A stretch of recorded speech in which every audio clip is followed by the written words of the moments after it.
Thank you very much, Mr. Chairman. I want to join others in commending Ms. Hill on the excellent work that she and the members of her very able staff have performed.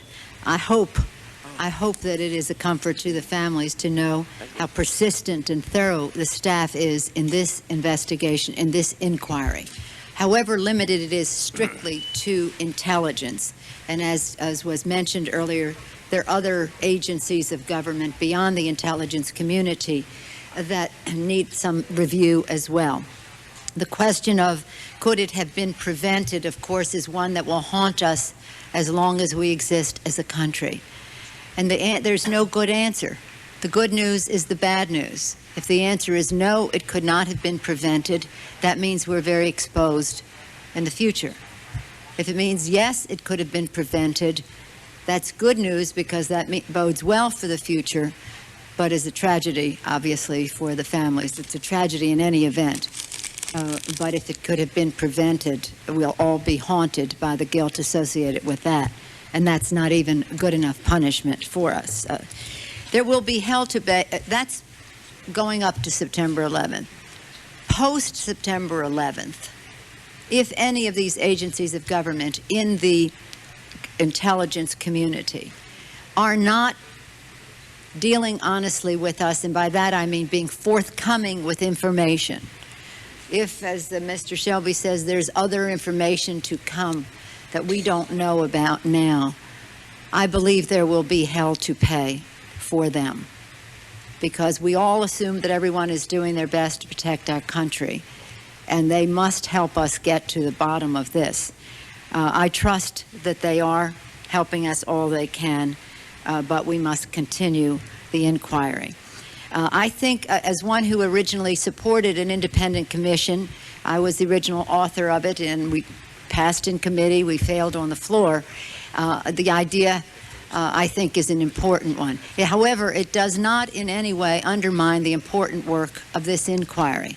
As Mr. Romer has said and others have said, this piece of it that goes into the Intelligence Committee is very important.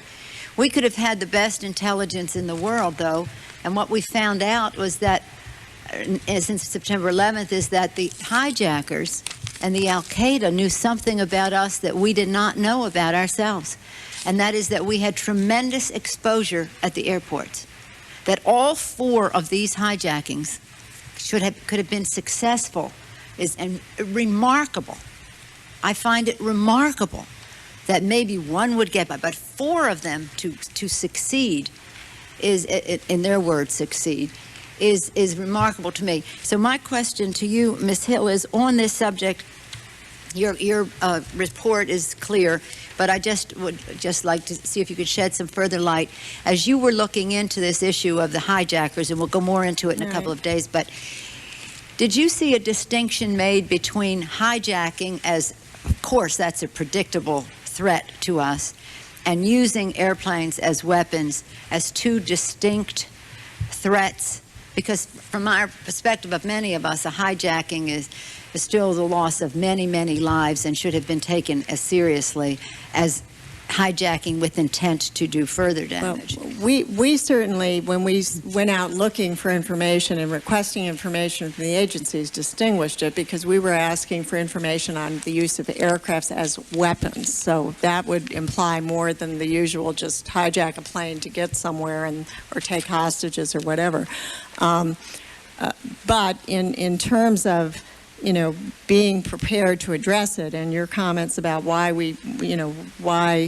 why they were able to hijack all 4 of these planes and our defenses were down, there's probably less of a distinction. And I point to the FAA FBI assessment that we quote in this staff statement. I think for that year, which was, I believe, 2000, they were looking at the whole terrorist threat to civil aviation. So they were not distinguishing between aircrafts as weapons or hijacking. And what was interesting about it is they were concluding that there was a small domestic threat. So they were not too concerned about any sort of terrorist threat to domestic U.S. aviation here in the United States as late as 2000.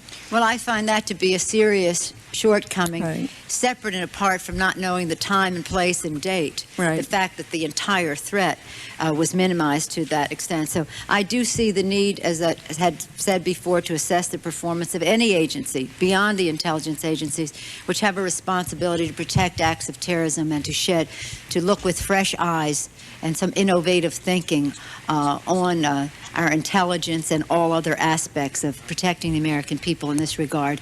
And of course, as Senator Rockefeller said, we must do it right.